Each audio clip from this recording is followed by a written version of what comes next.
We want to thank our sponsor is Insurian, who has helped sponsor the entire festival. They really rescued it this year after our big sponsor bailed out right at the last second. So if you have any insurance needs for your business, they are a huge help, and certainly reach out to them. So with that, Mr. Kyle. Yes, sir. Thanks. Absolutely. Thank you very much. All right. I'm just popping that out on Instagram real quick. One thing that you want to always think about with your social media is the first kind of foundational layer of social media is always what you're doing. So you obviously don't want to talk about everything that you're doing. So like what I believe about politics, what I believe about, No. because a couple of reasons. Number one, things change. Okay? So, great example. Now, this is not pro-Trump, anti-Trump, pro-Obama, anti-Obama. It's not. I'm just going to tell you a political reality that people today don't seem to take into consideration. So, somebody the other day was griping about Trump using a drone to do a drone strike. And they're like, Obama would never have done this. He's pro. Actually, Obama did more drone strikes than any president before that. So these are the kinds of things that when you go out and you plant your flag, this is my position, this is the thing that I'm going to be known for. You don't really want to do that because there's no win. There's no win for you, particularly for your business. Okay. So what I just did is just popped out a little short, and I've already done a couple more. Now what I'm doing is I'm blowing up T-Werx. Is it T-Werx? T-Werx. I'm sure it's very unfortunate that twerking became a thing in the process of. As long as they remember me, I don't care. You could. Whatever it takes. Yeah. So I've already tweeted them out. Now, not only have I tweeted them out, I put their brand, their logo, on my Instagram. I took a picture of their thing out there. I took a little selfie with it. And so that's putting out the message that I've been talking about this for 3 weeks on social. And I've been pushing out their brand, right? And I even paid to boost a post on my business account with this event on it, which also blows up Small Business Festival, okay? So what I'm doing is I'm trying to reach out and grab other people and bring them into the party, right? Okay. Because everybody gets busy. I mean, I've done it before. I've had presentations come up. You wake up in the morning and you realize you haven't done a single bit of promotion for it. So it happens to everybody, Yes. right? So you want to just try to be consistent. Carve out 10, 15 minutes a day or an hour a week. Just a time to sit down, maybe after the kids go to bed, and use like a scheduling tool or something like that, and get on it and just get your message out there. What I'm really going to be talking about here is how to have plenty of material to always be talking about on social media, and how to craft that message from a very core message standpoint of your business, so that everything that comes out is, as they like to say, on brand, on message, right? So let's just get started with that. We'll finish this up, and then we're able to do live demos, so I can show you Twitter accounts and lists and things like that that I'm using on this. So there's no greater question in your business than the one I'm about to ask you. Any idea what that is? Joey can answer this. One question. It's the most important question in your business. Do you have social media business?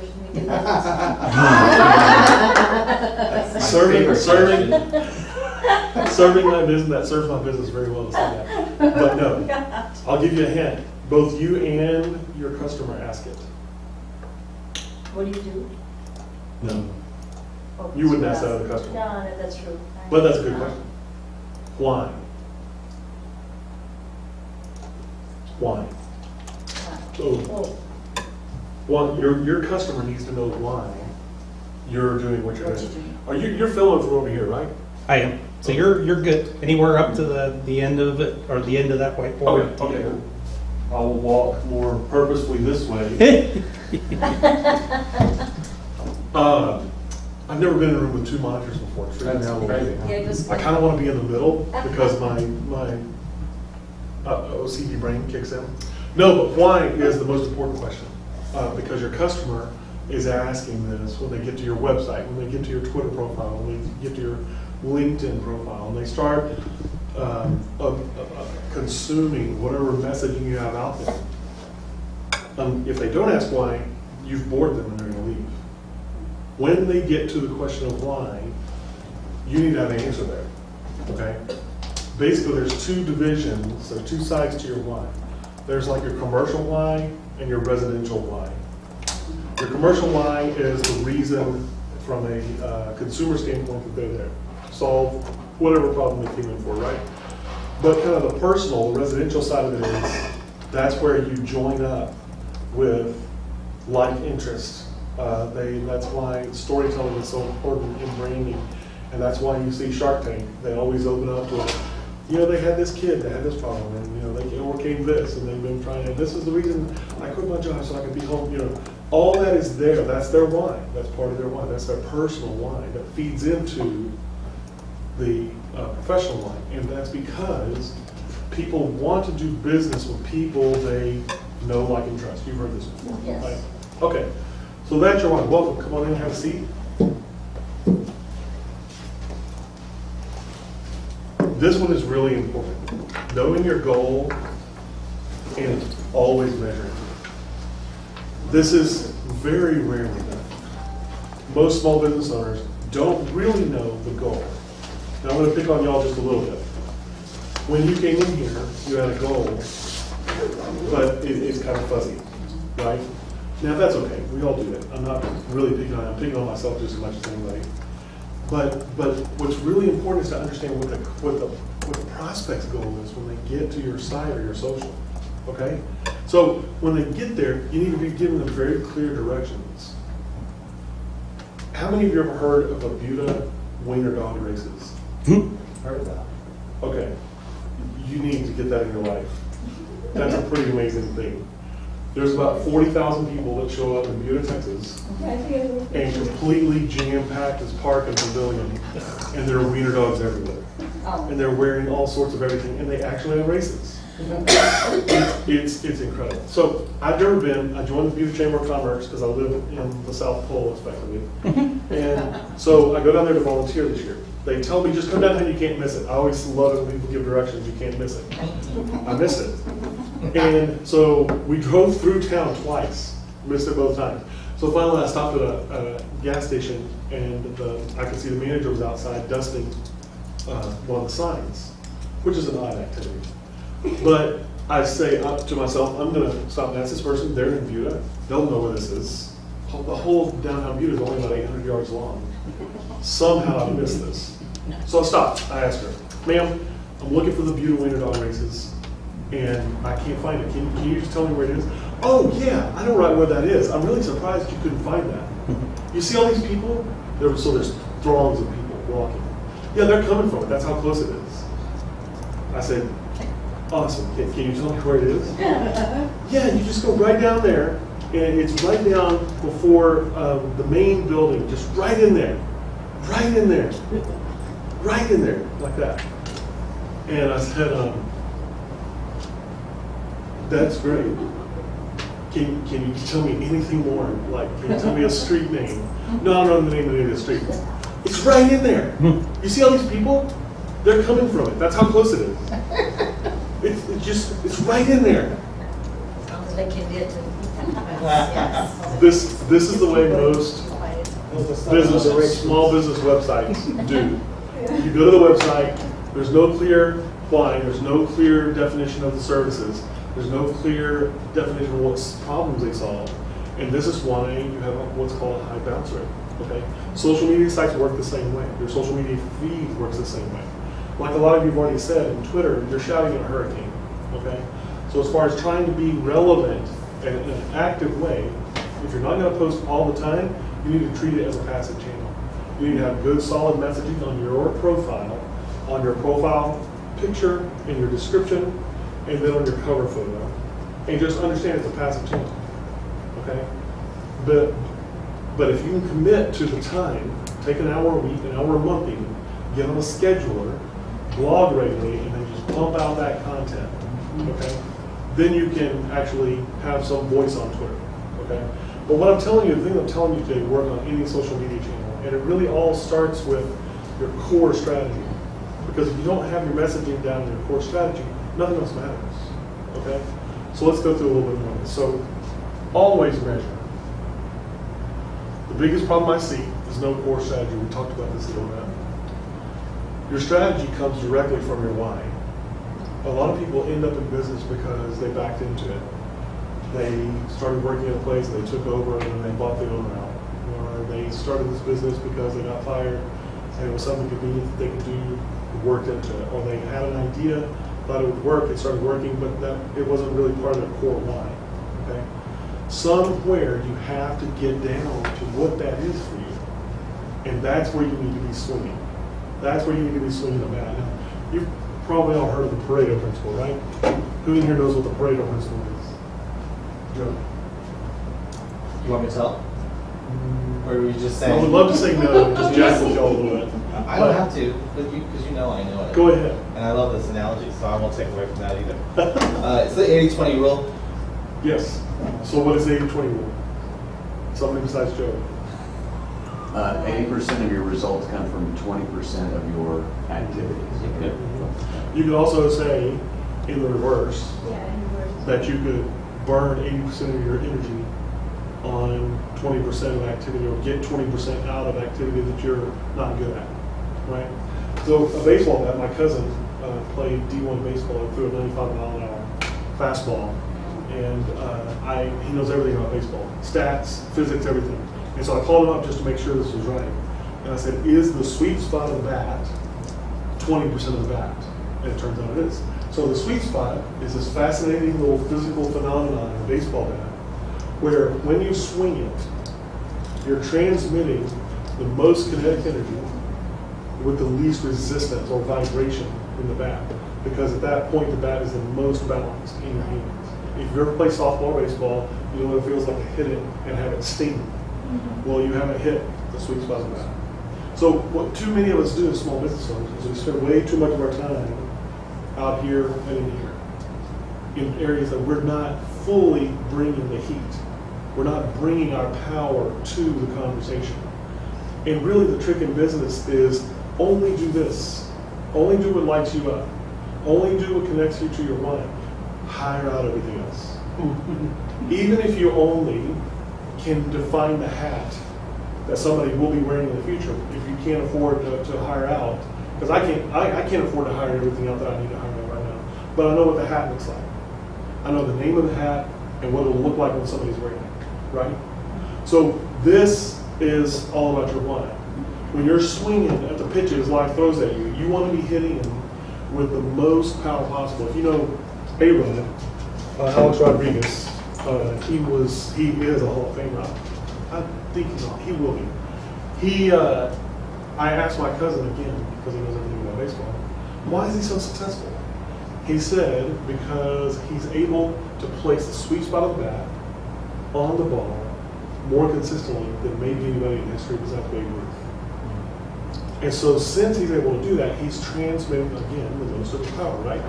All right, so that's really your why. I love that analogy because it's about delivering yourself, really, when it comes down to it. So your tactics as an assistant follow the marketing strategy. Now, I actually built this for a group of executive assistants, and they hired me to come and speak for them.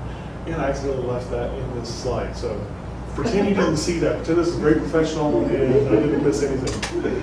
But your tactics, take the assistant out, follow your marketing strategy. So I think with social media, probably maybe more than anything in history, in the history of marketing, it's the easiest thing to get pulled down and bogged down in tactics.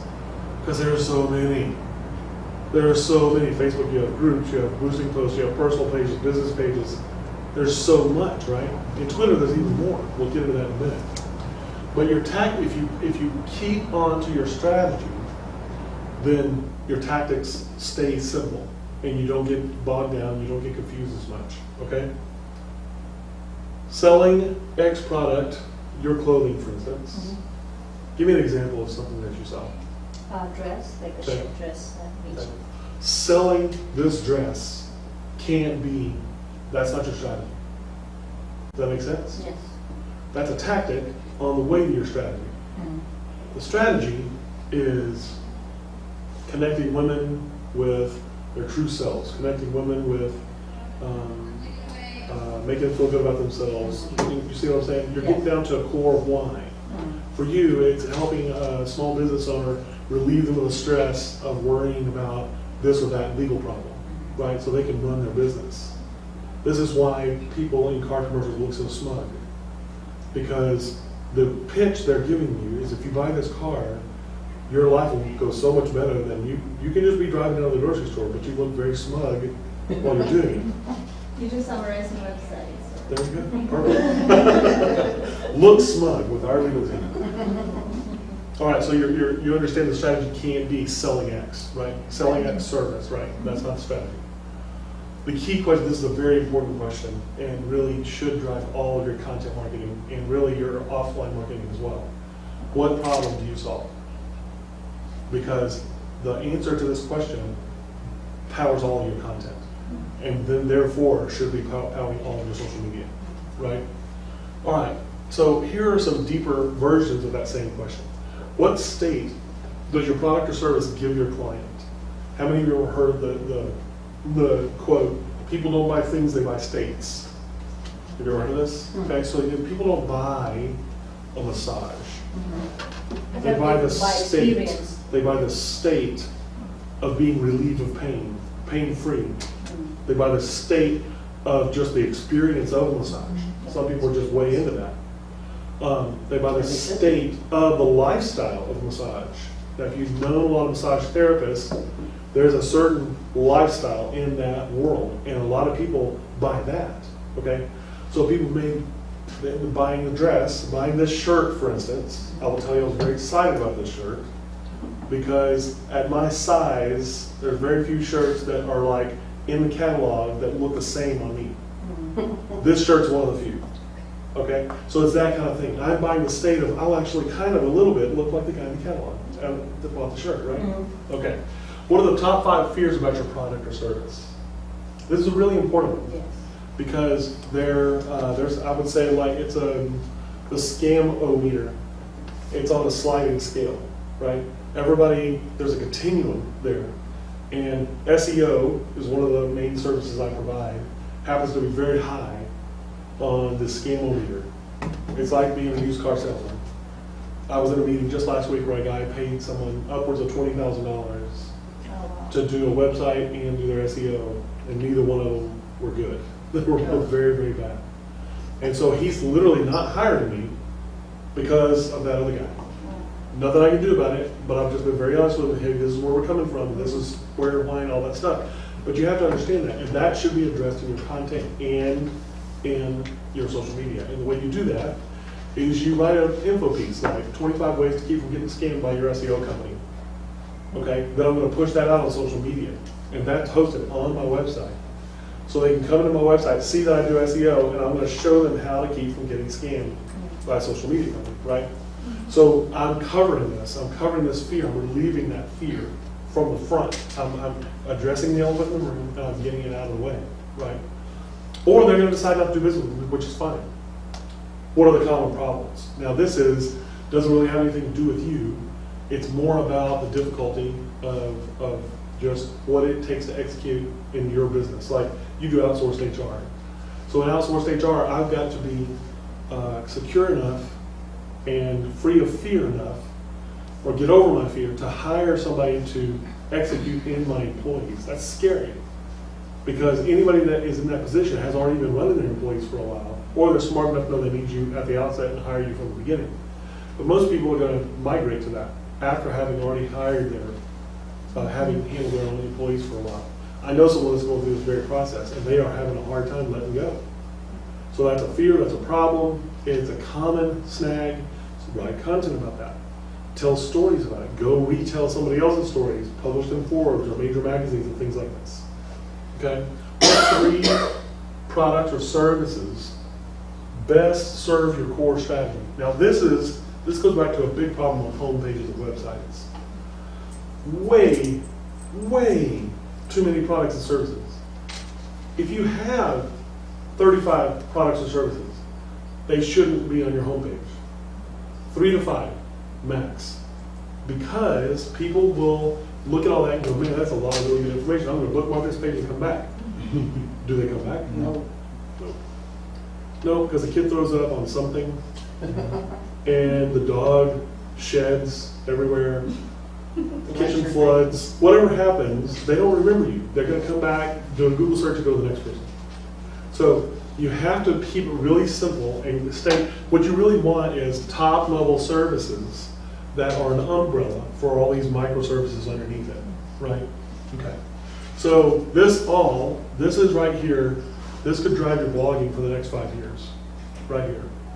Because if you do 5-part series on any one of these questions for each product or service, you've got 100 blog posts before you take 5 minutes to write them out. So then those blogs, then your blog should really drive your social media. If you're not blogging, then you're really cutting one of the legs off of social media for you, for it to be effective for you. It'll be effective for somebody else, but it won't be effective for you. Okay? Any questions before we go on to this next slide? Yeah, go Do you ahead. recommend blogging on social media or blogging from your website? No, your website. Yes. Okay, I cool. want to own that content. I don't want Uncle Marky owning any of my content. So if you do it from your website, then you own it. Right, correct. Now, there are some exceptions to that. They're not really exceptions, they're just, and also kind of caveats. One is publishing on LinkedIn, another one is publishing on Medium, another one is maybe answering questions on Quora. Yeah, it's a really great tool. I can show you some of that when we do live demo if you're interested. How do you spell it? Quora. This is a very simple primer of what your how to build tactics and problem solving that serves your core strategy. So you have a problem that you solve that is on your homepage. Presentation of solution is another page. Demonstration of how that solution works can be on the same page, but it also can be on a separate if it's long enough. If your presentation of your solution is very intricate and has 5 steps to it or 5 parts to it, then you really should have your demonstration on another page. Okay? Then your call to action. And that could be its own separate page, a landing page, squeeze page.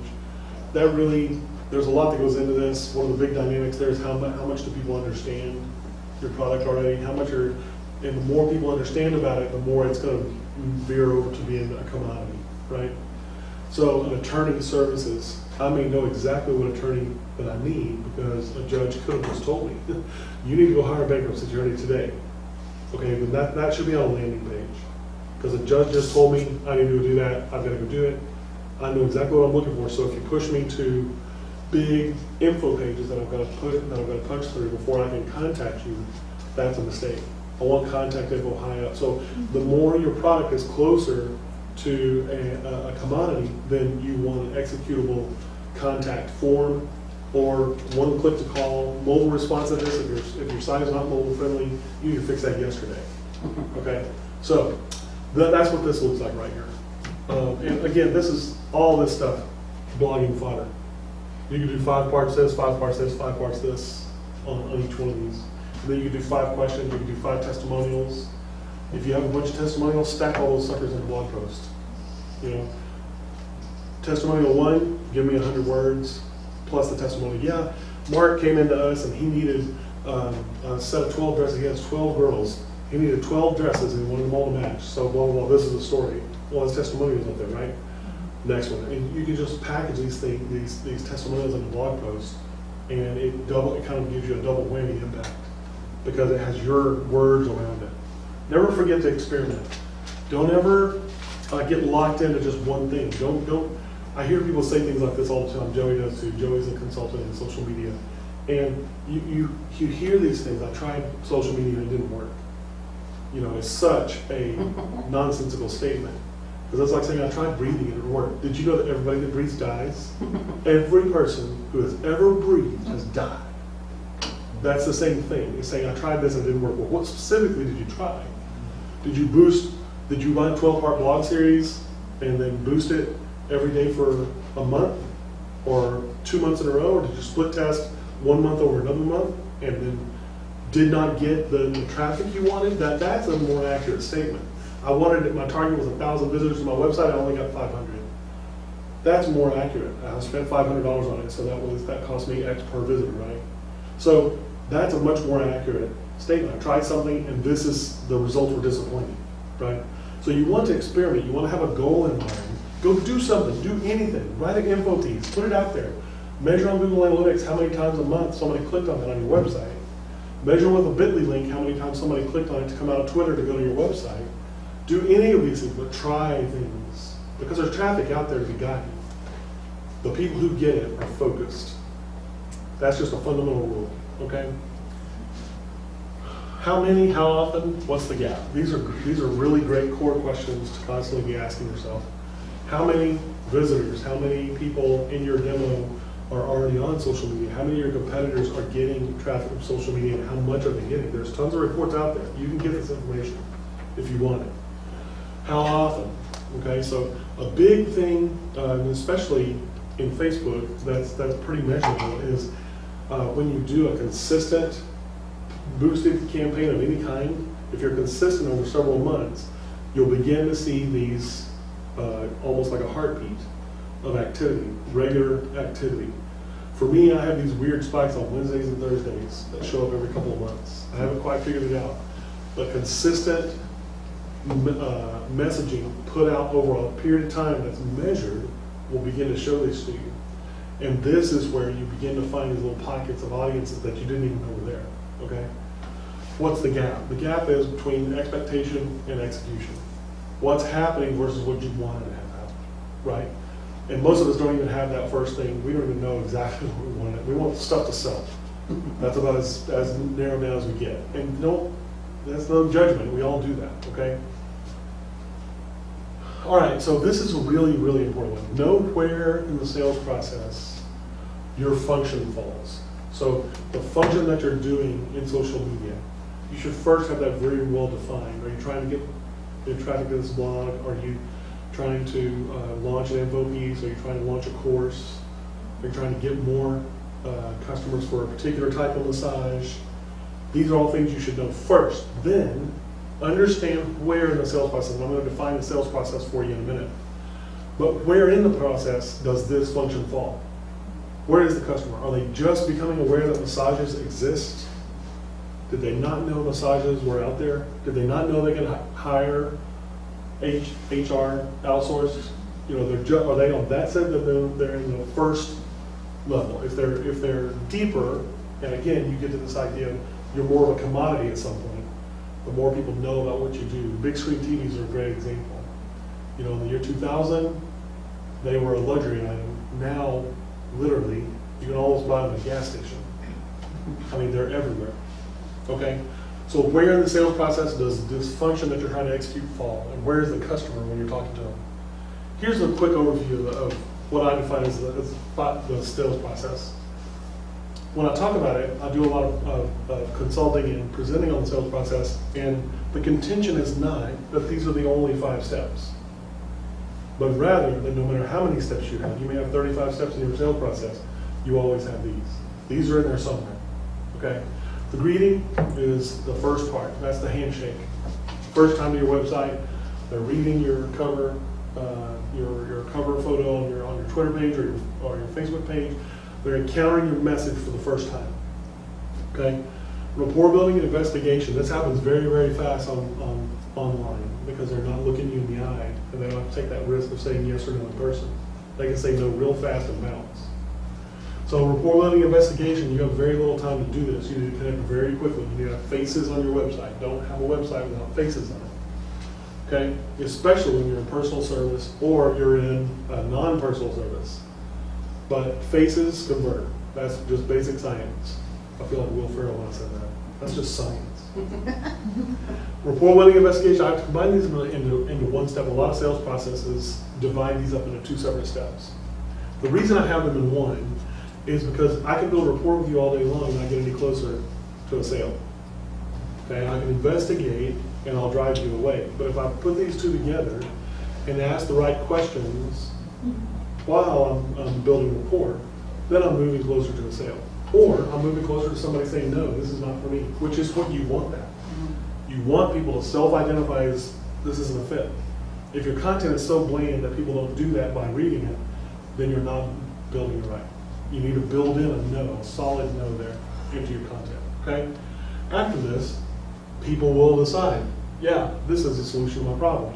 Then you present your solution, okay? That's the first time that it comes out that, hey, I might have a solution to this. You might not be a fit, I might not be a fit for you, but if you are, here's what might be a fit for you. This dress might be exactly what you're looking for. If you think this and you're tired of this dress might be what you're looking for. That's why we built this range of dresses, right? Okay. Then you demonstrate.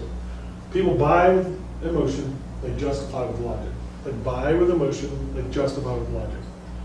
I got married in January, and it completely ruined one of my favorite metaphors for this. I used to say, I want a 72-inch 4K. I used to say 1080p, but that's out of style now. 4K TV. And I want it emotionally because I want it. It's the biggest one. I can see the sweat run down Sergio Leone's face and the good, bad, and the ugly right into the pores, and that's what I want to see. Now, logically, I support it with logic by saying, you know, my wife and kids will have a better experience at my home watching TV if I get this. And I used to say, I don't have a wife and kids, but if I did, they would have a better experience. Now I'm married with kids, so it doesn't work. But the point is that people buy on emotion, they justify with logic. This is the emotion state, this is the logic state. Okay? Once they decide, hey, you might be a fit, they're going to take the next step. The next step is, I need to check out and protect myself and make sure I'm not buying from the wrong person. So testimonials should be on every page on your website. You should demonstrate logically how something works, but be very clear. If you're having to explain a whole bunch of times, it's not working.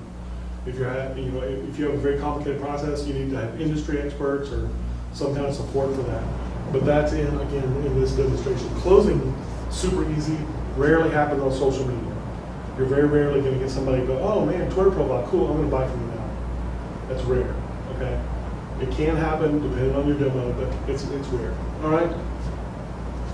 Know your call to action and use it. This is another big problem on social. You'll see tons and tons of content being pushed out there, but there's no call to action, even on the post itself. Read this, click here. You know, these are things that simple calls to action that if you use them, and again, test them. For some people, click here is going to work. For some it has to be a softer call to action. It just depends on where you are in that spectrum. Here's some typical calls to action. Go to this landing page, read this report, like us on Facebook or Twitter, ask for likes, buy almost never, fill out this survey, get a gift.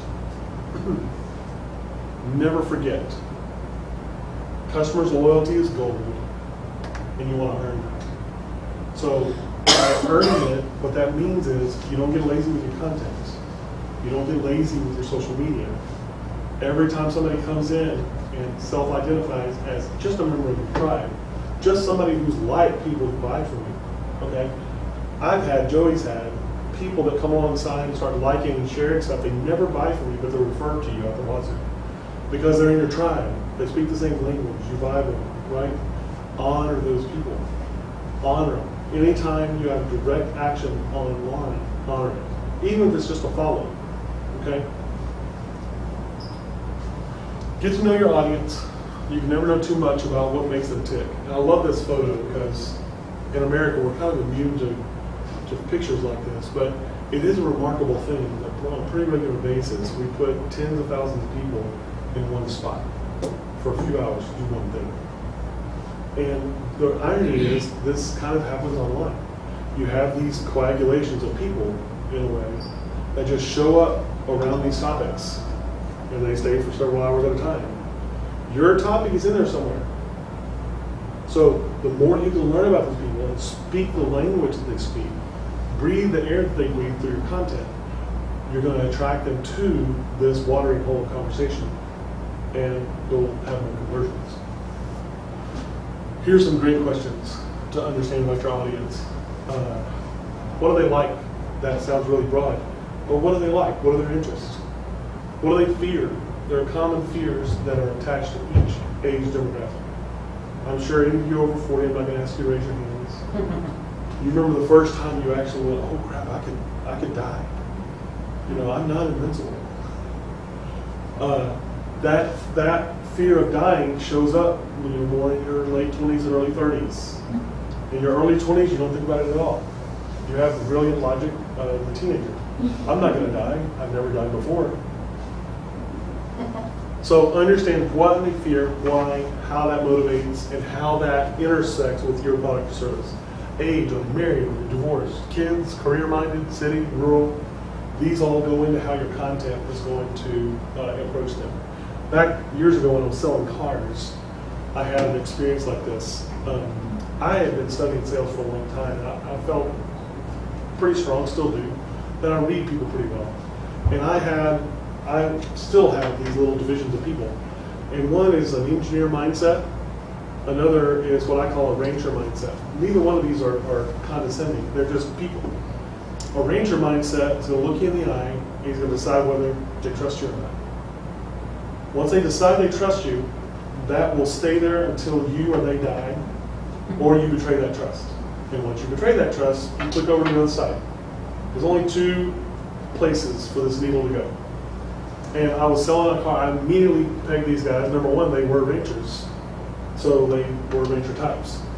This guy brought his kid in to buy this car. The kid had been saving up for like 3 years. He was 19. He worked for his dad on the ranch. And so he'd been saving up for 3 years for this car. They looked all over the state for it. Mustard yellow, Mazda, RX-8, I think, is what it's called. I haven't, like I said, it's been years. We go out and drive the car. It's great. Comes in, he's happy. The guy just tells me straight up, look, I like you. We're going to buy this car today. Sounds great. We go in, he's got an 800 credit score. This is what you call a car deal. This is a slam dunk car deal. And so I'm sitting there. The manager's finalizing the paperwork to give them an offer, the final offer. And one of the sales guys comes in and says, hey, I need those keys real quick, and walks out. And I'm like, what's going on? And so I looked at the people as calmly as possible. I said, I'll be right back. Inside, I'm freaking out because this is a car deal, and it's being jacked with now. And what it was, the manager wanted to play with him a little bit, see if he could get about 30 or 40 bucks more a month out of him on car payments. And I said, you cannot do that to these people. You mess with these people, once you betray that trust, they're gone. And sure enough, I came back in and I told them what was going on. They got up to leave. And I begged my manager. I said, hey, you got to let me go back in there with the car keys. You can't let these other people test drive the car. And he wouldn't do it. And so sure enough, he's ended up chasing the people out in the parking lot trying to get them back in the door, but they left. Oh. That kind of person, you have to understand who you're dealing with, right? Like you deal with women a lot, so you're dealing with mothers a lot. If you had content that was threatening in any way to their kids, you lose them. They're gone. They're never coming back, right? So these are really great questions. At least once a month, you should be sitting back, take an hour, go sit out on a deck somewhere, drink some coffee, tea, whatever, and think about your prospect and how they pursue and consume life. Just really, you meditate with that, if you will. There's a famous copywriter, I can't remember his name. He must not be famous enough. Can't be my memory going. It's his fame. He should be working on it. He gave this really great representation of persona building. He said he worked at a radio station back in the early 90s, and they built this persona of this woman that was their core audience. Her name was Carol. And so they would be pitching branding ideas and advertising ideas and things, and they would always ask, do you think Carol's going to like this? How's Carol going to feel about when we say this? And so you give that person a personality, and it makes a lot of your decisions a lot easier. So if you're thinking about blogging or writing an info piece or any part of your strategy, you think about that person as a person, right? Rather than just, well, I hope the ubiquitous they are going to like this, right? Okay. Always measure. Pay for good tools. There's a lot of good free tools out there, especially in the social media world, but those are going away, in my opinion. My experience is slowly those are going away, and it's getting to where you're going to pay somebody. have clear targets, measure honestly. This is one of my favorites. Steve Husky and I were on a call the other day. This guy approaches him and says, hey, I want you to come in and do an audit for our Google Analytics. I think we've got some holes there and we need to find out what's going on. He comes back to him and says, yeah, here are your holes. Bing, bing, bing, bing, bing, bing, bing.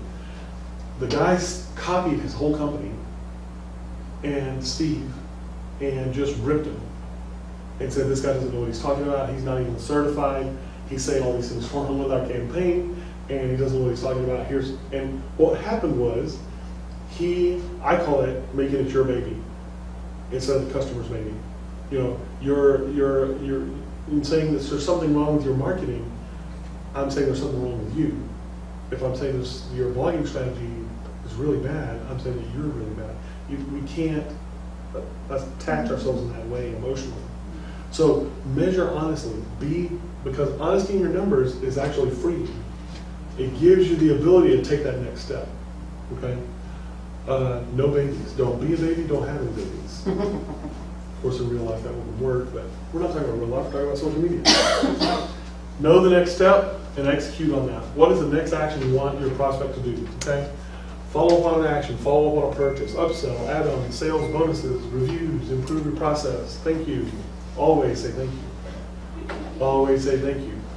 It's remarkable how often this simple thing is overlooked online. Thanks for the purchase. Thanks for sharing the content. Thanks for retweeting. Thank you. Thank alliance partners, like I was talking about with T-Werx before. T-Werx. T-Werx. You think that's thanking them to them? I don't know. I have a question on that. Yes. So on Twitter and Instagram, and when you follow somebody and they send out this massive thank you at the end of the day, and it tags everybody that's followed them at the end of the day, is that what you're talking about? I try to limit that to 3 or 4 people, Okay. and I try to make sure they're not bots. Just go look at their campaign, look at their what will differentiate a bot from a real person is you'll see personal stuff on their page and some kind of interaction with other humans. Bots typically won't do that. Now they're getting more sophisticated, so eventually probably you won't be able to tell, but for right now you can tell. I just bounce out, take a quick look at their profile, what they're all about and everything. I try to like 2 or 3 of their posts so they know that I'm not a bot. Then I'll loop them and 2 or 3 other people in and say, hey, thanks. Another thing you can do that is you can't do this on Instagram, but another thing you can do that not very many, maybe, I've never seen anybody else do it, but I hesitate to say nobody else is doing it because there's a lot of people out there. But go, like if Joey follows me, I'm going to go to his blog and pick up a blog post and put it out there. Hey, my new follower, Joey McGurr, tagging him. Check out this blog post on, and you know, there's probably a hashtag or 2 in there that I can pop out there. And it just takes seconds. It takes seconds to do this. But I've never seen anybody else do it. And I've been teaching the tactic for a while now, but still nobody does it. I don't see So it. how does it help you? I do it all the time.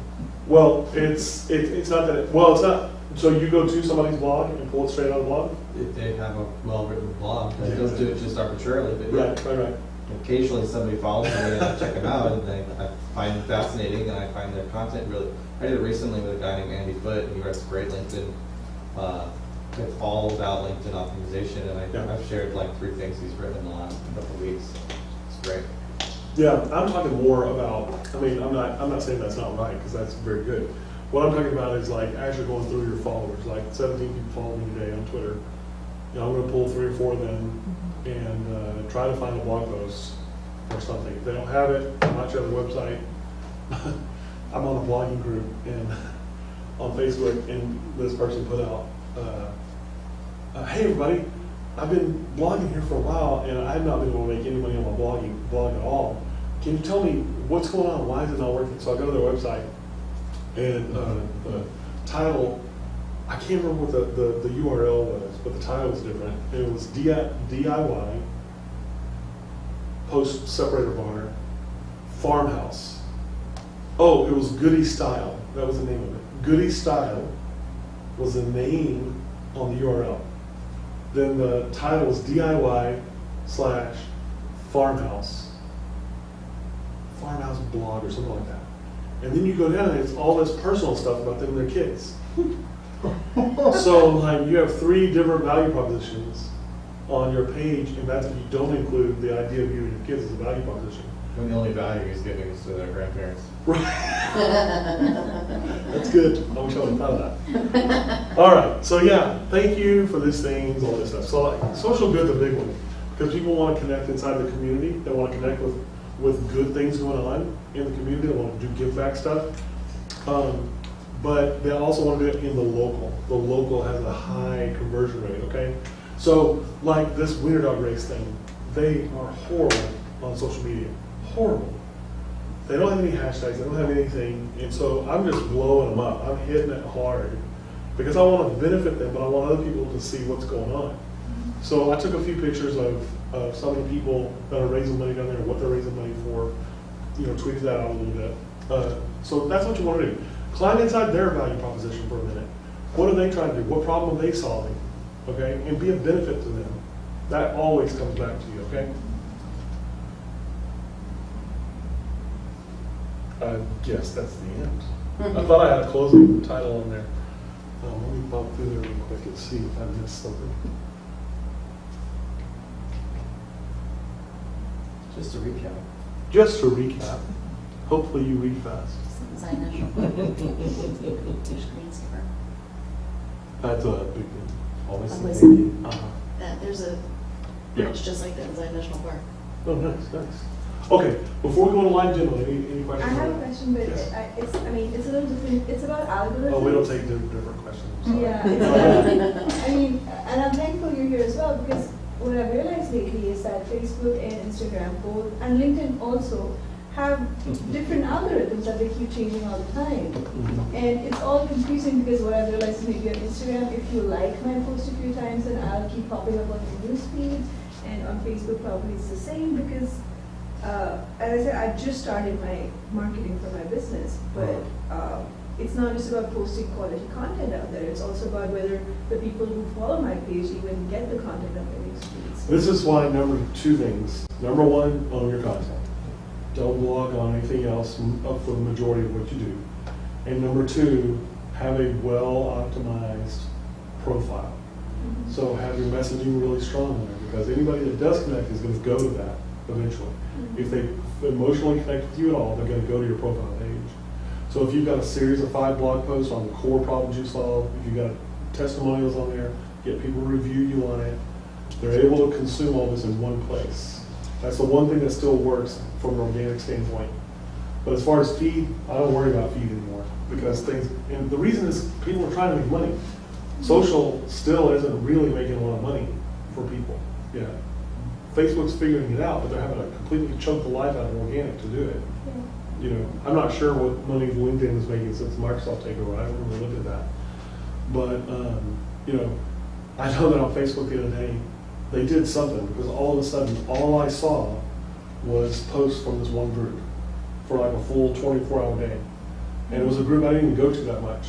But like anytime you put it was all there. And nothing else was I there. have the same thing. Yeah. I have the same thing. And Well, and they're what in I panic realize mode is now, because too. probably I'm interacting with that group and the posts a little more. So all I keep seeing is it's a law group, but I don't mind because I like listening to how other lawyers are dealing with their issues. But then I can't see anything else at all. So it's crazy. Yeah. What were you going to say? They're just always turning the dial. One day it's Facebook Live videos, the next day it's groups, the next day it's your personal feed. If you pause to read something from that group, whether you engage with it or not, that's being measured. Are you serious? And so then they're going to start, and groups get a lot of visibility right now. So a lot of people that have pages are going, why am I posting on my page Yeah. when I like should, that too. and I have a group with less people, but I'm getting more visibility. So I'm going to go and post over there because I'm getting more people to see it in a smaller space than all the people I have that like my channel. For real interaction, that's accurate. For Same with LinkedIn too. strategy. LinkedIn groups are a great place to engage because you get more visibility than you do Mhm. just posting it to your. Yeah.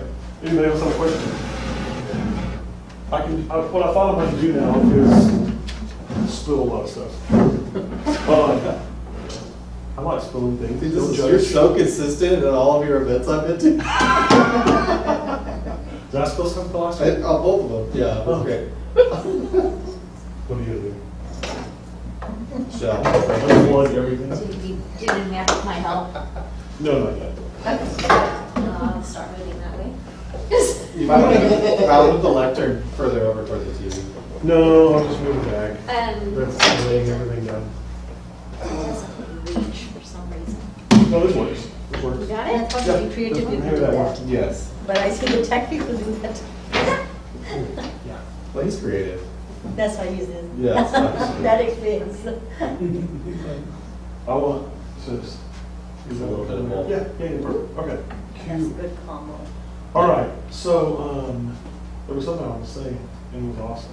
I forgot it. You're gonna go do some live demos. That's what you were saying. That was it. That wasn't awesome. I mean, it's good. It's what I came awesome. for. I had a Facebook question, but I don't know whether you, hope they answered that. What kind of YouTube videos do you watch? Space Trip? Yes. Go ahead. So I had my business page I finally made, but my business is called Bella Desi, which was taken, so I added fashion to my page. So I did Bella Desi Fashion. Mhm. And I made the page and made it public. This was I think last year. And then I might, as got busy with stuff, I didn't put anything in there. And after some time, I think they did send me a notification that your page would be unpublished or something if you don't post, or we haven't heard from you or something like that. And suddenly my link is gone now, it doesn't work. It's not available to take again, the Bella Desi Fashion page. And it doesn't work. So I was wondering, how do I resolve that? And there's nobody, you can't message to Facebook people, or you don't know what to do. Why I think don't- you can. I tried it, Contact they, Facebook. Well, it's easier if you give them money. There's a way to retrieve it. yeah, There should be a way to retrieve it through your profile if you were an admin on it. I am. Yeah. Did you bring a laptop today? I have my iPad. We need to Okay, thank you so much. Total. Okay. Any other questions before we start live demo stuff? I want to make sure all that's covered. Okay. All right. I'm going to show you a couple things I do. Joey, you feel free to chime in here, as long as it doesn't make you look bad.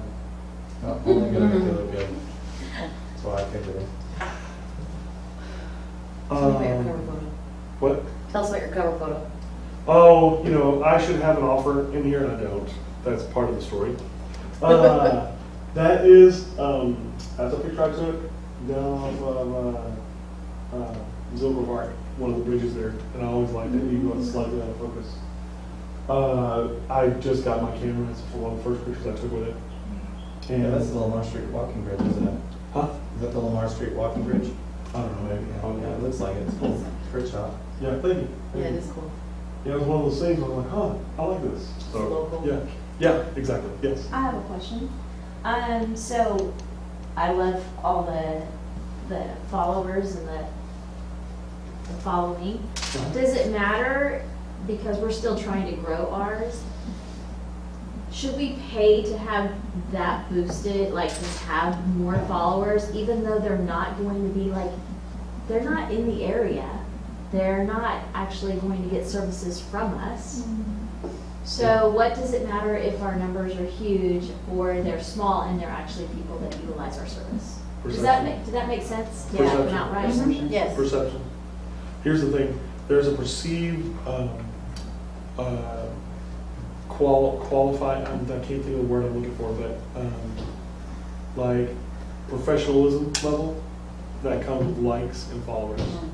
So I will tell you exactly how I did this. Number one, you want to get your right side up and your following count.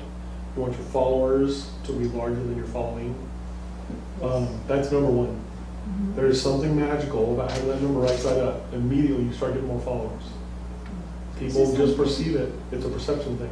Yeah. So you have to understand that's the world you're living in. It's not a real concrete and glass world.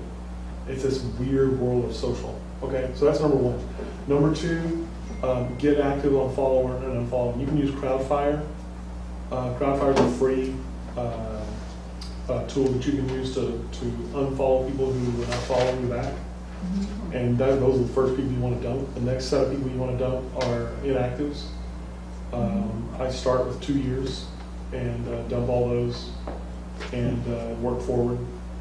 The next thing you want to do is put anybody on the list that you can, that you want to remain active with, but not following you, okay? And that's what I'm fixing to cover right now, is this, how to build a line. This is my strategy. So you unfollow people who Don't follow. engage? Oh. Yeah. If they engage a lot, but they don't follow you back, put them on a list. Hmm. Yeah, because you can still access them through a list. Okay. Yeah. So what, let me see here, let me see one's a whole lot. So these are lists you created. Every one of these lists I create. I think I have a couple at the very bottom. Yeah, one is internet marketing by that guy.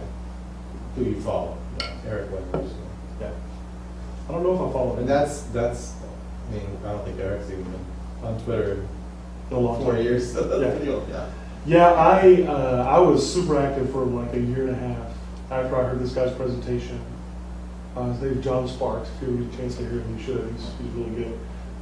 I will say, he builds Twitter. His why is selling his consulting business. So his whole bit is he builds a Twitter audience for the sole purpose of building an audience. So you're not going to find any core values or ideas there. It's all like, well, look at these puppies, and he gets 800,000 likes. It's one of those things. So, but it's really good. When you talk about a lot of these principles, and he has a book out. A lot of that, a lot of things you have to just be okay with dismissing tactics that don't work anymore because they become outdated because the major changes made. One is posting multiple Twitter accounts through like Buffer or Hootsuite. Twitter made a change, what was it, a month ago? Month and a half ago? You can't post to multiple Twitters anymore through a propagation engine like Buffer. You can't do that anymore. Can't post the same. Huh? You just can't post the same tweet to multiple. Twitter accounts. Yeah, Right. you can still do it, you can still post to multiple accounts, you just Yeah. have to change the tweet up if you're gonna post the same tweet or just tweet different things to all the different ones. I don't think that's true. Well, let's try it. But you can still post the same thing to your Facebook, Instagrams, and Yeah. Social media, yeah. Yeah, yeah. What's the Totally. best bet for? What people were doing was posting one tweet and then selecting multiple Twitter accounts and Okay. broadcasting it out. People, including me. So you can't do that. But if, for example, he had one that was on Austin business, one on Houston business, and one on Dallas business, he could post something about events for business owners in Austin and tweet that out, and not put it on the others, just wouldn't matter to those people anyway. And then one about Dallas business owners and post that, but and use Buffer for that. Well, I'll cover several tactics here real quick. So number one, use Chrome. That's number one. If you're not using Chrome, start. If you are, use Chrome extensions. Go to Chrome extensions. Just Google it, Chrome extensions. It's mind-blowing. I can show you to you in a minute if you're really interested. But it's almost like infinite how much stuff is out there. Anything you want to do online, there's extensions for it, and they're free. So here's one. One is Buffer. Now, you got to pay Buffer. There's a free version, but it's $10 a month and it's worth it. But this is the Buffer extension. Can you see that? Yeah. Okay. So now there's two ways to use this. One is on a web page, and I would use this extension for the web page. But what you can also see with the extension comes this really cool little addition to Twitter, which says add to Buffer. Now I'm going to pop that open. I'm going to pop that open. See, I think it's only going to let me post to one Twitter account at all. I can't even highlight these others. If I No. change it, I could pick it. Yeah. What I was saying was you had to do it singularly. You have to- Oh, I thought you were saying like I could pick this one, then I could pick this one, then change the language. No, I mean, you'd have to send it, you'd have to buffer it and then go back and pick the next one. I see. Yeah. Okay, yeah. So this is one way to do it. Most of you are not going to have the problem of posting multiple Twitter accounts. You're going to have your official Twitter account, maybe your personal. But you can just, in one Buffer account, you can just have your official Twitter, your official LinkedIn, Facebook, Google+. You should have Google+, and use hashtags with it that are attached to keywords. You should do keyword research to understand the most valuable keywords in your demo. And then that should go into all your Google strategy, Google My Business and Google+. Because there's still some SEO value to be had there, okay? But they pivoted off hashtags. And then you say add to queue, you're able to go into buffer and set up how many times a day you want to post. And then when you say add to queue, it just stacks them in there, in those slots. Or you can do the drop down right here. You can share next, that's according to your queue. You can share now, which is of course sharing now. It's very complicated, that concept. Or you can schedule posts, you can pick the time that you want to go out. But this is just a custom schedule, you have to go out and physically pick the time of the day. But the add to queue is really nice because you've got these slots already set up. And you just go ding, ding, ding, ding, ding, ding, ding. You can post for weeks in less than an hour. Yes. I use the free version of Buffer. And Of I've Buffer? Yeah, I have just started, but I just want to like quickly know, because you said that it's good to use the paid version. Mhm. Is there any like reason, like is there one? You get reason? more posts Okay. and you get more accounts. So you only get 10 Okay. posts on the free one. Okay. And like you said, you can post for weeks on the other one. Sure, okay, understood. I mean, I'm stacking another service with this called Q and Use Q. So it's got my LinkedIn completely filled up. I want to go in and change how I'm doing on LinkedIn or something, but because I can't post to Buffer. I can't post to LinkedIn through Buffer. Like right now, if I just say add to Q, if I add this to Q, it's going to go back and say, hey, you're doing a great job filling up your LinkedIn. It's been that way for a month. Yeah. So, I think LinkedIn came back and said, no, I'm not getting a kickback from LinkedIn because I can go post now. I can post on LinkedIn, but yeah, I usually don't schedule it, I just. Yeah. I think they're telling Buffer, I think they're telling Buffer that they need to slow. No, it's because I only post twice a day to LinkedIn. I post Oh, like that- 30 times a day to Twitter. That's fine. This is, when you were talking about how many times shouting at a hurricane, this is how you shout at a hurricane with using very little of your time. Who's tweeting right now? We don't even know. I bet you've tweeted since you started your presentation. I probably have. I felt something twitch in the back of my head. Okay, so let's get back to these lists because this really is the heart and soul of, So the buffer is basically a platform to post to other. I call it a propagation engine. It's a software. Something similar to Hootsuite and. Okay. The big advantage Hootsuite has over Buffer is the dashboard, but most of you don't need that. A dashboard that you can interact with multiple accounts across just one dashboard. You can go retweet, like, follow, ding, just across everything. So that's really nice. So if I want to manually, I've got a service that does this for me now, but if I wanted to manually go out and shout the hurricane, right? I want to go one of these lists that has a lot of members. Let's do Austin influencers. Now I built this list by going through and finding people in Austin that had larger audiences. Okay, that's why I call them an influencer. That's for me internally. And may or may not be an influencer, but in my lexicon, that's what it means. Okay, so I've got my buffer icon here. I can hit that to buffer. Ooh, look, Texas travel buffer. And go right down. I only did one weather. I don't want to stack a whole bunch of weathers. But if you really take this to the next level, then I'm going to have keyword-driven lists. Okay, so I'll have SEO people, and I do. So for me, I'm going to post all this stuff for SEO. So I started doing this. Had a lot of people die in my family all of a sudden. So the past couple of years, life's been weird. But about 2 years ago is when I launched it. And so I was doing your 10 a.m.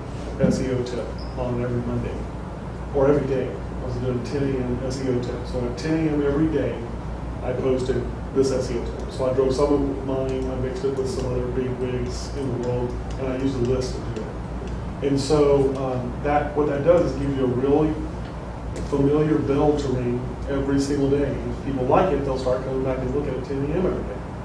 And then they're engaging with you, right? So if you find things in your demo that are really valuable to people, you can do things like that. And you can also just go to famous people and look what they're doing. Because guess what? They're not doing it. Guess who is doing it? Really high-paid social media agencies. Yeah. Okay? Any big brand, they've got an agency working on it. So you can just go right and watch what the agency's doing and copy it. All right. Any questions about that? All right. So you saw the list. I have a really long list. Now what I've done is I have several Twitter accounts, and each one, I have one home services, and within that I've got that demo. So, I've got, all the HGTV people, I'm following all those people, and then there's people within like bathroom remodeling, kitchen remodeling, roofing. All those have their own list. So you can build out this really beautiful kind of solar system of content providers. And an easy thing to do is to just don't fall into the trap of believing you have to create brand new content. Nobody's doing Shakespeare. Nobody. They're all doing the same stuff everybody else is doing. They're just trying to find a way to do it a little bit better. There's this guy on YouTube named Brian Dean, and he's done a thing called skyscraper technique. And what he does is he goes to the home page of Google for any keyword that he wants to, for the first page that he wants, and he finds a first page ranking of, like, let's say it was 13 reasons you should stop posting on Twitter. And he goes there, like half the links don't work, because what happens is some of these people wrote this 10 years ago, and it's a legacy piece of content. Well, half of it's either outdated or the links don't work because all the websites are shut down. And this happens all the time. So you go and you write 25 reasons, or go over the like what he does, he writes 100. So he comes so far over the top that nobody's even going to compete with it. Nobody's going to try to duplicate what he did. And then he goes to all the people who have links on there that say, hey, there's one you're linking to, half the links are dead. You're linking to a whole bunch of page with a whole bunch of 404s on it, and that's bad for your page on Google. Here's mine. It's bright, shiny, new, and there's 99, and I included you on it. So that's a lot of work. It's hard, but when you do it, it's a home run. So that's a way. But he gives all of the stuff away for free on YouTube. So it's pretty amazing. If you check him out, it's Brian D. Any other questions about Twitter? So why do you have multiple Twitter accounts? Or how does it help? Well,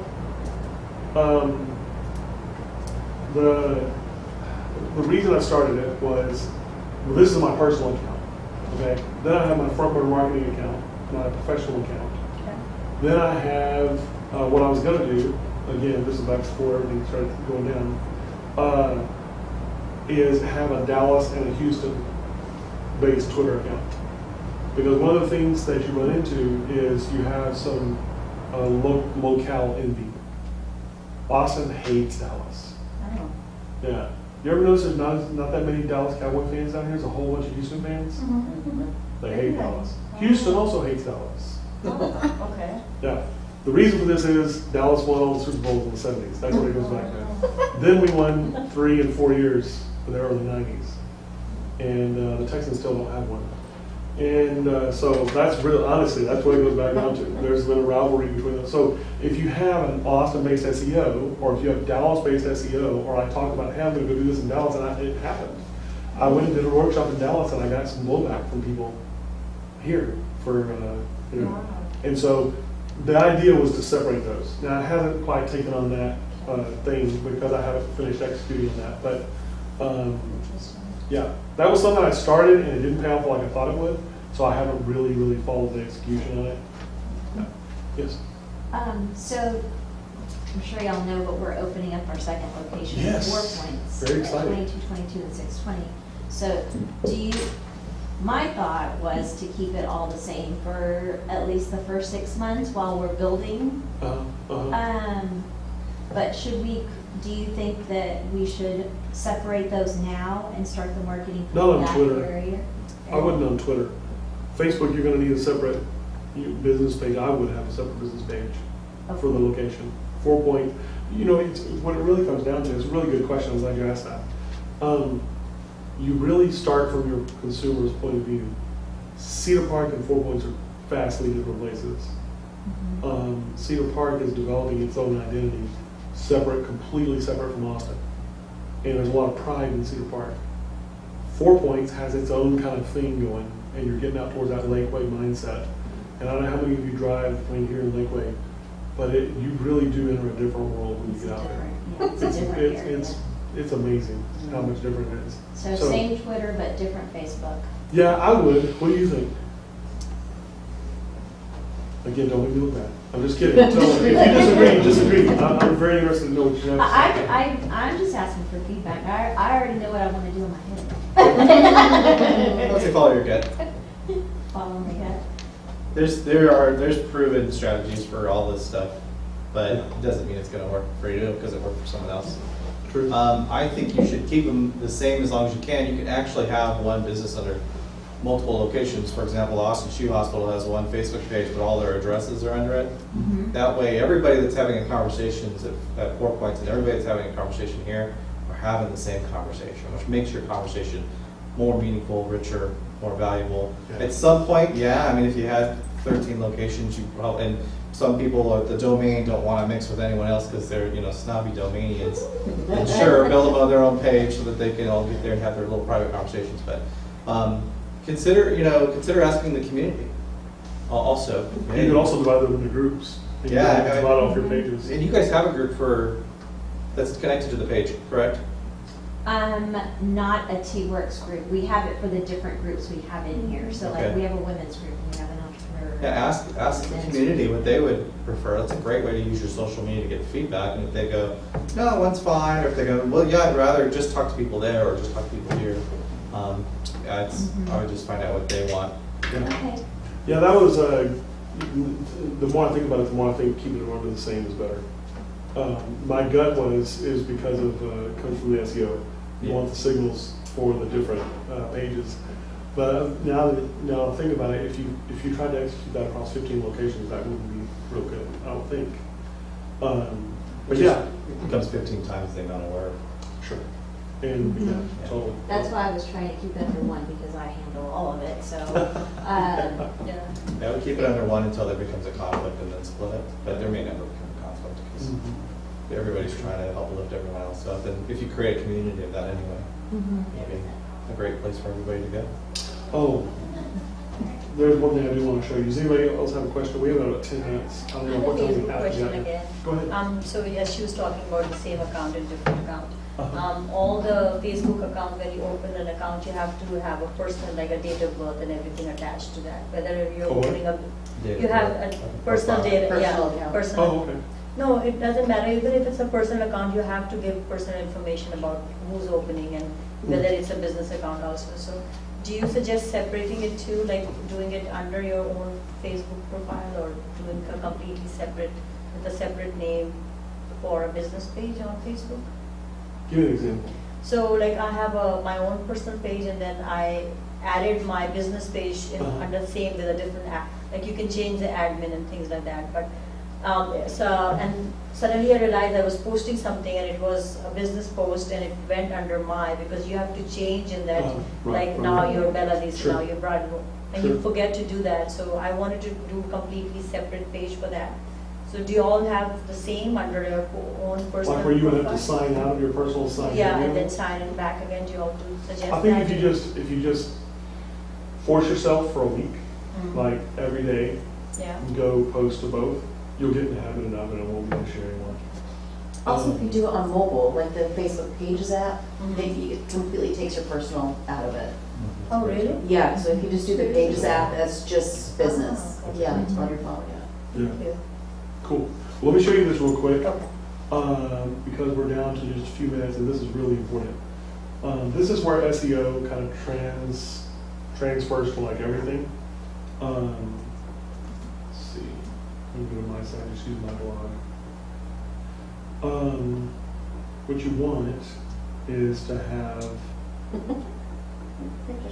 that wasn't the thing I was going for.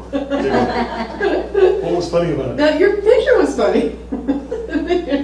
I got to do. I need to get somebody. I need to get a professional out to do that again when I'm not. Microsoft does it from You're a time funny to time. guy, and the picture was funny. That's what That's it. I also look very earnest. I look like maybe somebody's attacked. Not a family member, but maybe a friend that I kind of like. I'm like, hey. You know. All right. So when we go to share this, let's do this. We'll share straight out to this. So this is really important. Go share your stuff and see how it loads. Like, see how this one didn't load an image? This is a new thing that I've started doing, this bad experience user log or bad user experience log. So I don't have a core image for it yet. So it's just pulling my logo, right? Okay, so that's something I know I need to fix. But just go share your post so you can see how it's going. Because sometimes Facebook API is jacking up and you need to fix that, or sometimes it's WordPress hasn't updated its API to integrate with Facebook. But the more important point here is that doing your SEO right makes this work for you, okay? So having your H1 as your title is the first part, then having your H2s stacked up under that, and then having the main image. Where's H1, H2? Header tags, but you can see how I pulled that main image, and my title is 21 Questions to Plan Your Marketing Strategy for 2018. That's because Facebook is pulling that H1 or header 1, the largest header tag, okay? And then the meta description is the part under that. Now, this is interesting. I have a meta description on this page, but Facebook's not pulling it for some reason. So I know there's some issue there. Either I need to go back to my WordPress site, update the API there, or have somebody look at that, or maybe clear my cache. If you don't clear your cache often, you should, because these are the kinds of things that will start happening with it. But just having basic SEO set up on your website, even if it's not ongoing, you may not need ongoing SEO. That may not work for you. For some people, it doesn't work. I'd say probably 25, 30% of all businesses, it's just not a good fit for. Ongoing SEO is not. But the basic SEO works for you no matter what business you're in, unless you're never going to do content marketing. So unless you're in a RFP situation where you're getting direct requests for proposals, and even then I'll still do it because it's a one-time investment, fixed cost, you're done, and your content's always going to work.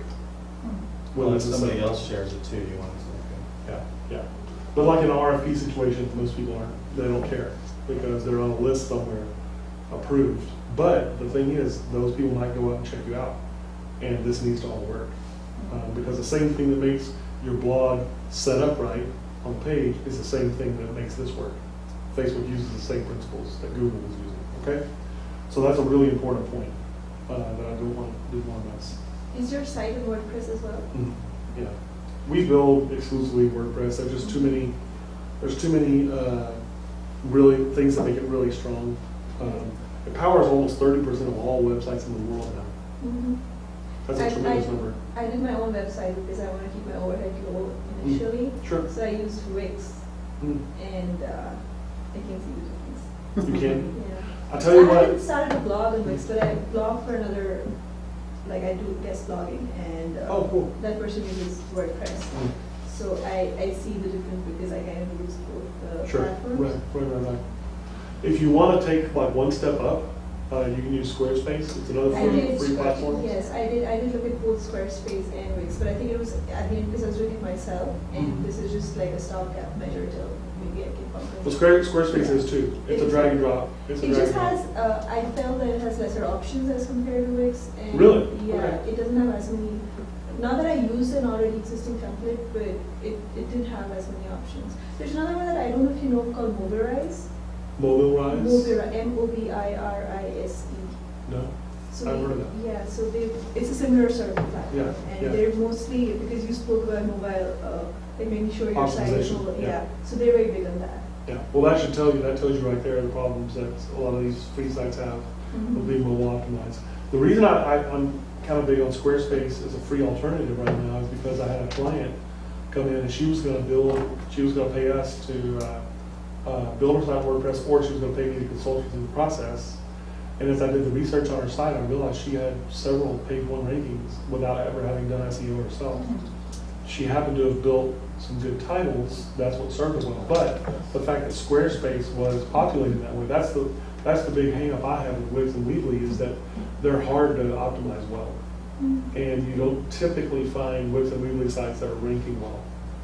Okay. But I was really pleasantly surprised by Squarespace. They still have a lot of hinky stuff that you can't get around, and things you just can't do that you can do with WordPress. But as a free alternative, it's hard to beat. Wix, I'm not using the free option for Wix, I'm using the paid option. I think there are slight differences between once you pay for I'm sure. subscriptions. How much? Do you So, yeah. mind me asking how much you pay? No, because my office are at WeWork downtown. Uh-huh. So through there, I got, I think, a 50% off. So for 1 year, it was less than $100. So I just decided to go with that. Okay. But I think it would be around 200 or something per year, Okay. with one mailbox and one mailbox. Nice. Yeah, yeah. You know, getting started is that's what it's all about. Getting started, get off the ground, get moving, get something going. You know, so kudos. I don't fault anybody, but you just got to know long term. For me, what I tell people is build a Wix site knowing you're going to pay to build another Yes. website sometime in the I future. know, yeah. That's I heard really the thing. WordPress is slow to come on search engines. That's what I've heard, especially for visuals. That's my web guy mentioned that WordPress. Or 2 years back, I had gone Have you for heard the that? marketing. Yeah, they said in the I mean, marketing. every like- Sounds like somebody who does Every Wix. website takes time if it's new, but WordPress is like SEO candy. That's Yeah, what what- made WordPress famous. This was 2 years back at a downtown festival, business festival. There was Sounds this like you even guy. have old data even then. They Because there's said- plugins where you can specifically request Google to come and index your site, and within 24 hours you could be, Really? getting visibility from Interesting. search engines. Yeah. Well, if you said it's all about setting your SEO up right. The only difference is every once in a while Google will ping your domain for being new. So if you have a brand new domain name, sometimes you'll get slowed down. But that's not about WordPress. WordPress was started by some guys who got tired of having to code up a site from scratch and get it optimized correctly. And so they built it as a blogging platform to be easy for people to use. And Google was just coming on board. WordPress and Google kind of did like this. And Google liked them because there were so many sites that were optimized the same way, and all their best practices were being obeyed. So they just took off because of that. So yeah, that's why WordPress is what it is. And there's a plugin called Yoast. If any of you have a WordPress site, if you want to really improve your SEO, it's called Yoast. It's a free plugin. That's another great argument for using WordPress. Is What they is have it called? Yoast. Yoast, like toast with a Y. Yeah. Anybody else? Anything? We're down at the end. I don't know if y'all want to leave, but I don't know if you need to leave. Sounds like I have a captive. I don't know if you want to leave. But you can if you're shackled. But with kindness. Yes. I do have a question for you. Sure. So you were talking earlier about the two types of buyers, I guess. I don't remember how you said it, but you've got your ranchers and you've got your engineers. That was two types. Not that there are only two types, but there are two types. You have impulse buyers. Beware of impulse buyers. They're the type that'll come in. I have one. He's still a friend of mine, but it was a disaster of an engagement. He's like, you know, I like you. I want to buy from you right now. $3,000. I'll write the check right now. I'm like, this is awesome. And it was a disaster because he didn't know what he was buying. Yeah. I hadn't gone through the sales process with him. So that's a good example. So there's all types of buyers out there. Then you have the standard middle of the market buyer who is going to do some research. Generally, you need to provide an opportunity for them to do research. They're not going to do it, but you need to provide the opportunity because that makes them feel good about the fact that they at least wanted to do it. It's like how most of us do with our things. I didn't do it, but at least I wanted to. So I'm a good person, right? Yeah. And that's what we do is research. You know, I Yeah. really want that TV. That looked like research. Where's the check? I want to sign the check. You know, How would you describe engineers? gosh, engineers are almost always going to know more about the product than you do. Yeah. So do not try to sell them on information. Give them that from the outset. Yeah. Start from the point they know more than you do. Don't use any emotional tactics on them. They don't have emotions. So, and engineers will tell you this. So this is not an insult. It's just absolute truth. So when you go in to sell to an engineer, you're really selling your service, which is really half the time what you're selling anyway. Yeah. Be ready quickly. They really hold high value. They've been socially awkward their entire life. So where they hold value, where they bring value to the table, and they feel good, is knowing stuff. So you look for opportunities to build them up. Don't get offended because they're probably going to talk down to you. So you have to be able to leave your feelings at the door. It's hard to sell to engineers. It's tough. They always in car sales. It's a whipping because there's so many very specific things, and we sold every kind of car there was. So you come in, they've been studying F-150s for 2 years before they make this purchase. I got there last Thursday.